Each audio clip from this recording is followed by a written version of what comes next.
Olá, seja bem-vindo para mais um estudo da Palavra de Deus. Eu convido você a abrir a Bíblia no Evangelho de São João, no capítulo 1 e o versículo 17. Vamos ler. Porque a lei foi dada por intermédio de Moisés. A graça e a verdade vieram por meio de Jesus Cristo. Depois de lermos esse texto, surge-nos a seguinte questão: somos salvos pela lei ou pela graça? E aí, qual é a sua opinião sobre este assunto? Fique ligado, porque o programa do Lar da Verdade está apenas começando.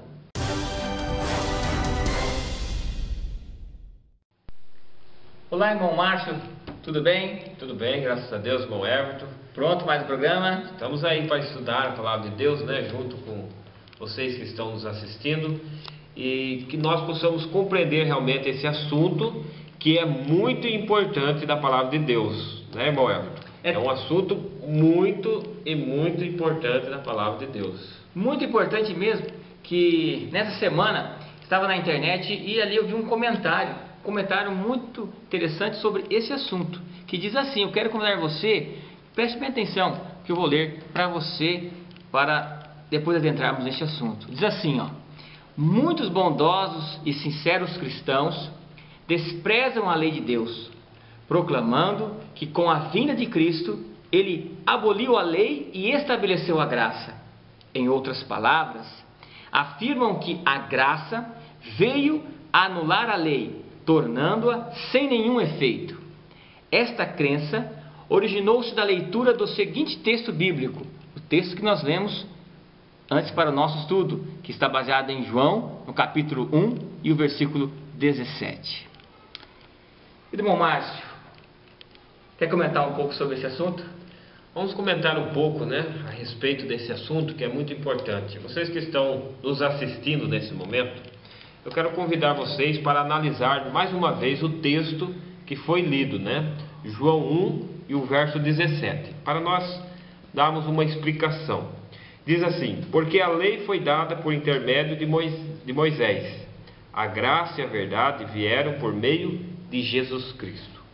Então algumas pessoas chegam a uma conclusão de que as pessoas do Antigo Testamento viveram pela lei, ou foram salvos pela lei, enquanto no Novo Testamento as pessoas seriam salvas pela graça. Este é o pensamento, irmão Everton, que eles chegam, mas é um pensamento totalmente errado. Por que nós podemos entender que é um pensamento errado? Porque a palavra de Deus, ela está nos dizendo o seguinte: que através de Moisés, Deus revelou ao ser humano a sua lei. Porque no Antigo Testamento, antes de Moisés, a lei era transmitida audível. Então, pai passava para filho. Nós podemos ver isso claramente através de Abraão. No capítulo 26, no versículo 5, a palavra de Deus nos diz assim: porque Abraão obedeceu a minha palavra e guardou os meus mandados, os meus preceitos, os meus estatutos e as minhas leis. Vemos aqui, irmão Everton, que Abraão já guardava a lei. Naquela época, Abraão já guardava a lei. Já guardava a lei, só que ele não tinha a lei em tábuas de pedra ou um livro, mas eles era passada de pai para filho. Certo. Então eles falavam, contavam a lei, né, explicavam. Só que depois do cativeiro, eles ficaram lá 400 anos cativos no Egito. Então eles agora perderam, esqueceram parte dessa lei. E agora Deus, através de Moisés, traz essa lei através de tábuas de pedra, escrita pelo próprio dedo de Deus, e escreve livros com outras leis importantes também ao povo de Israel. Então por isso que a lei diz que veio por intermédio de Moisés. Agora a graça, ela foi revelada claramente, porque ela era em símbolos no Antigo Testamento, e através do Novo Testamento ela se personifica em Jesus Cristo, né? Então ela é a graça em pessoa. Jesus Cristo era a graça, né? A promessa de Deus ao homem. Então ela se manifestou, ela se personalizou na pessoa de Jesus Cristo. Ok. Em base você falou sobre a graça, interessante, falou sobre a graça. Tem como definir para a gente o que é graça? A definição de graça? Isso, o que é graça? É uma definição simples, né? Entender o que é graça. Graça, para vocês que estão nos assistindo, é um dom imerecido. Isto é, o homem não merecia, mas Deus, pela sua infinita misericórdia, Ele concede ao ser humano Jesus Cristo, que é a graça de Deus, né? Então o homem tinha algo para merecer? O homem era um transgressor, não é isso? Ele era um transgressor da ordem de Deus. O seu destino era a morte. Mas Deus, Ele dá a sua graça, um dom imerecido, através da morte do seu Filho, Jesus Cristo, né? Ok. Essa é a definição, assim simples, da graça. Da graça, né? E tem como definir pra gente, criar uma definição sobre a lei de Deus? O que é a lei de Deus? Você definiu o que é graça. Graça é um dom imerecível, certo? Merecido. E agora, defina pra gente o que é a lei de Deus. Definição da lei de Deus. A lei, vamos definir ela também de uma maneira simples, para quem está nos assistindo. A lei é o padrão de Deus, pelo qual o homem, olhando, ele pode ver se ele está vivendo de acordo ou não com a vontade de Deus. Também ela expressa o caráter de Deus e a vontade de Deus para o ser humano. E também ela será o padrão de justiça pelo qual Deus irá julgar o mundo, né? Essa é uma definição simples do que é a lei de Deus, né? Certo. Isso é Ok. Agora, Márcio, tem outra questão interessante aqui que a gente vem abordando e eu quero chamar a sua atenção, que está, nossos amigos que estão nos assistindo, para uma questão interessante. Ó, a graça, ela antecede o advento de Jesus Cristo? Ou seja, a graça veio somente depois do nascimento de Jesus Cristo? As pessoas que nasceram antes de Jesus eram salvas pela lei, não pela graça? É isso, pelo texto? É isso que algumas pessoas chegam à conclusão, né? Como vocês que estão nos assistindo, existe um pensamento chamado dispensacionalistas, que é pessoas que veem o cristianismo em fases de dispensações diferentes. Então eles acreditam, em base de João 1,17, que no Antigo Testamento as pessoas eram salvas pela lei. E hoje era salvo, no nosso tempo, né, depois do nascimento de Jesus e morte na cruz, as pessoas seriam salvas pela graça. Por isso que surge aquele pensamento, né, irmão Everton? Hoje nós somos salvos pela graça. Pela né? graça. Como que se as pessoas do Antigo Testamento não fossem salvas pela graça. Será que isso é uma verdade bíblica? Nós vamos analisar aqui, 2 Timóteo, convido a vocês que estão nos assistindo, que comparem esses textos para vocês tirarem a conclusão através do esclarecimento do Espírito Santo. 2 Timóteo, capítulo 1, versículo 9. Vamos ver o que diz aqui, é um texto muito interessante.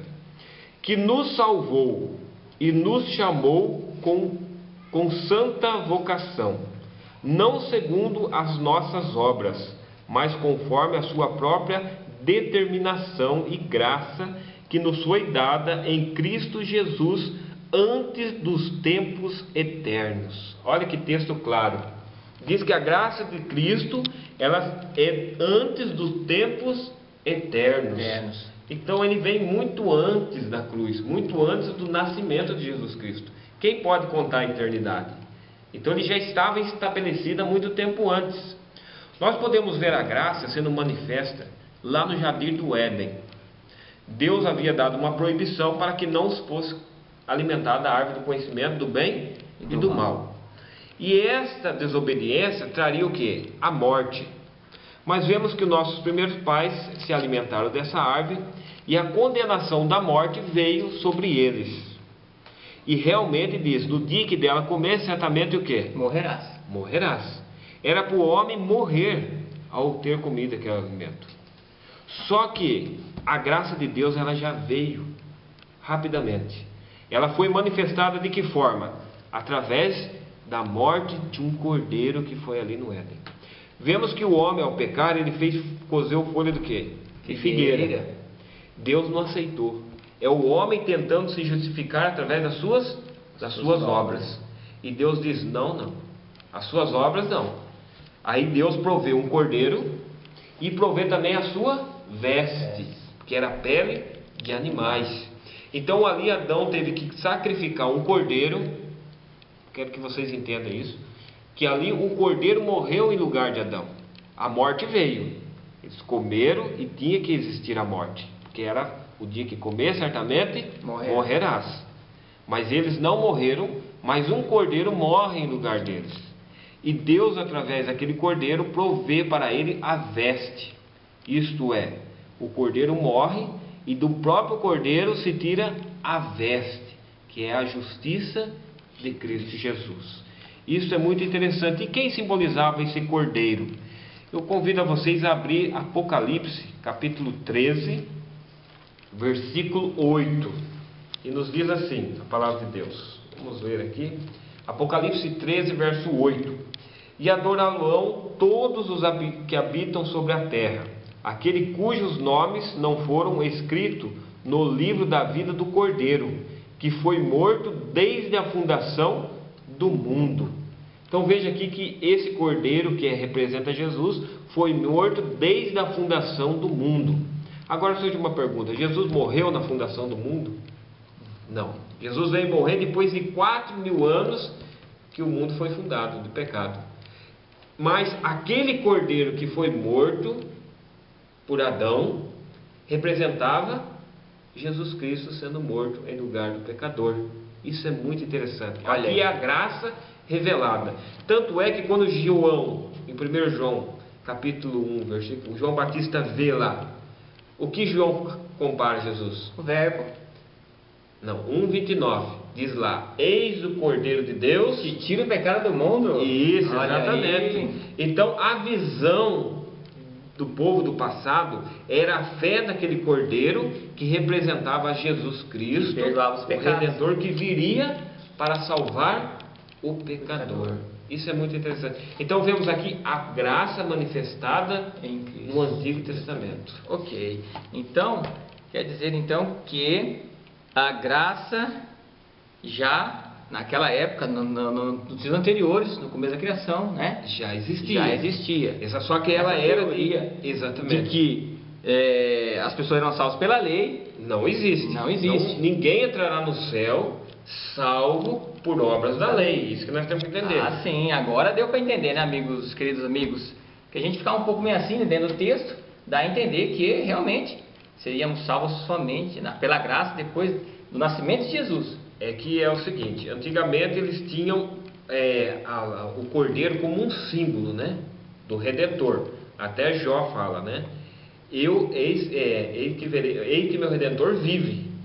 Não é isso? Sim. Então ele já tinha fé nesse Redentor, aquele que vem redimir o homem do pecado. Certo. Só que quando Jesus veio, então a graça se materializou na pessoa de Jesus Cristo. Ali se cumpriu, né? Ok. A palavra de Deus. Maravilhosamente, um estudo, uma explicação muito importante. E agora tem uma outra questão aqui. Somos salvos por guardar a lei de Deus? Será que a pessoa que conhece Jesus, ama Jesus, vive com Cristo, entende que somos salvos pela graça, mas se somos salvos pela graça, também precisamos obedecer a lei, porque a lei nos dá vamos dizer assim, uma oportunidade a mais de entrar no céu, dá uma facilidade a mais, porque se eu fazer coisas erradas e obedecer a lei completa, assim, guardar restritamente, aquilo vai me ajudar a minha salvação? Vai contar ponto. Vai contar ponto? Exatamente. Há pessoas que eles se apegam, né, às obras como meio de salvação. Eu quero dizer para aqueles que estão nos acompanhando agora que a lei ela não tem poder salvífico nela. A lei, quem se apega à lei e acha que ela vai ser salva pela lei, ela está indo por caminhos errados, né? Há pessoas que você às vezes encontra, ela fala assim: eu não mato, eu não roubo, né? Sou uma pessoa honesta, ando bem com a minha vida, com as minhas contas. E só que ela não é uma pessoa religiosa, ela não é muito de seguir a Jesus, e ela acha que isso dará o direito dela entrar no céu. Ela está errada. Todas as pessoas que pensam que estão fazendo algo e que isso colaborará para a sua salvação, precisamos tomar cuidado, que isso vai contar ponto para a salvação. Porque aqui em Gálatas, capítulo 2, verso 16, diz assim: sabendo, contudo, que o homem não é justificado por obras da lei, e sim mediante a fé em Cristo Jesus. Também temos crido em Jesus Cristo, para que fôssemos justificados pela fé em Cristo, e não por obras da lei, pois por obra da lei ninguém será justificado. Então fica aqui o texto bem claro de Paulo, né? Ok. Por obras da lei ninguém será justificado. Então nada que você faça te dará o direito de salvação. A salvação ela foi comprada por Cristo Jesus, nosso Senhor. E todos os salvos em todos os tempos estarão no céu através do sangue do Cordeiro.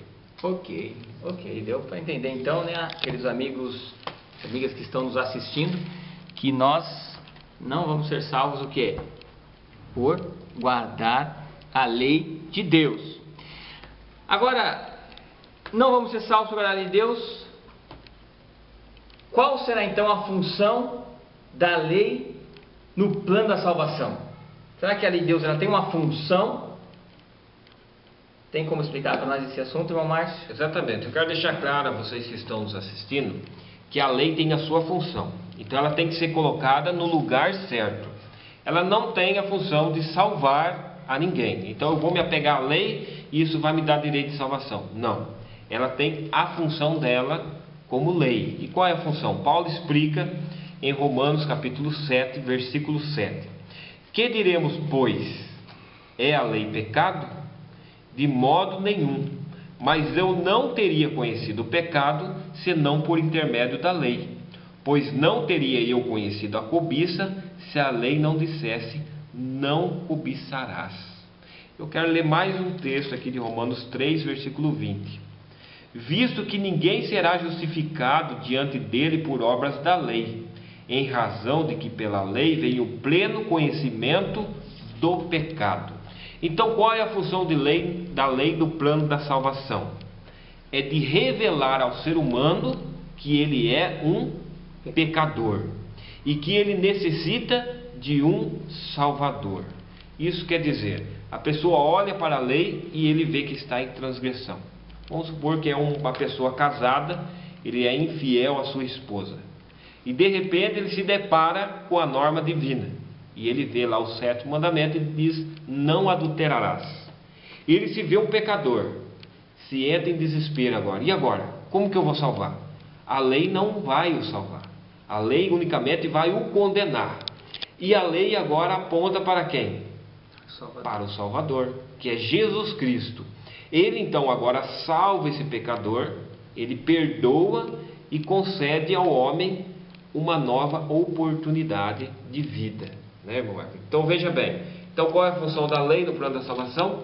De revelar ao homem o seu pecado e não de salvar o homem. Ela condena o homem à morte e agora o homem vê na necessidade de um redentor, de um salvador, que aí entra a graça, que vem Jesus Cristo para salvar e redimir o homem do pecado. Aí quer dizer que a pessoa que vive aquela vida que você falou, aquela vida de pecado, né, de iniquidade, aí que vive sem conhecer Jesus, ele conhece, ele aceita Cristo, ele vê que ele precisa de ter novas idealizações, uma nova vida, e aí ele vê que ele está em pecado, como Paulo não tinha conhecido a cobiça, né? Se a lei não dissesse, não cobiçarás. Então a gente vê que Paulo era um cobiçoso, ele tinha essa tendência. E ele não entendia isso. Depois, quando ele viu a lei, ele entendeu e precisou de Cristo para ser. Aí veio a graça. Aí veio a graça. Exatamente. Queridos amigos, muito importante esse estudo, é muito interessante.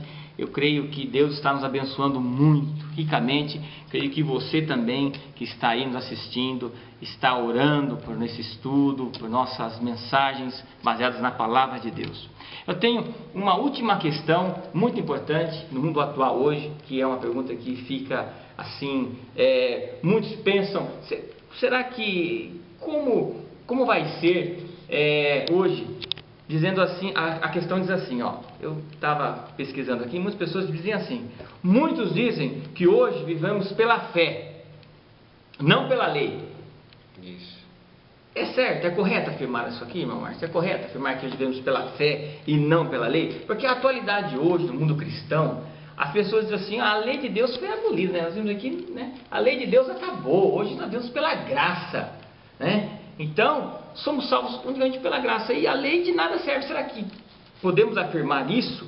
Será que a palavra de Deus nos diz o que nos diz sobre esse assunto? Exatamente, nós podemos definir, Paulo ele deixa bem claro para aqueles que creem. Então as pessoas dizem assim, hoje eu vivo pela fé, hoje eu só creio, não preciso obedecer mais à lei, hoje é assim. Mas será que é isso realmente? O que será que a Bíblia diz? Vamos ver aqui, Romanos 3, verso 31. Diz assim, anulamos, pois, a lei pela fé? Paulo completa, não, de maneira nenhuma. Antes confirmamos a lei. Então, se a pessoa diz que vive pela fé, ele não anula a lei, mas ele confirma a lei na sua vida.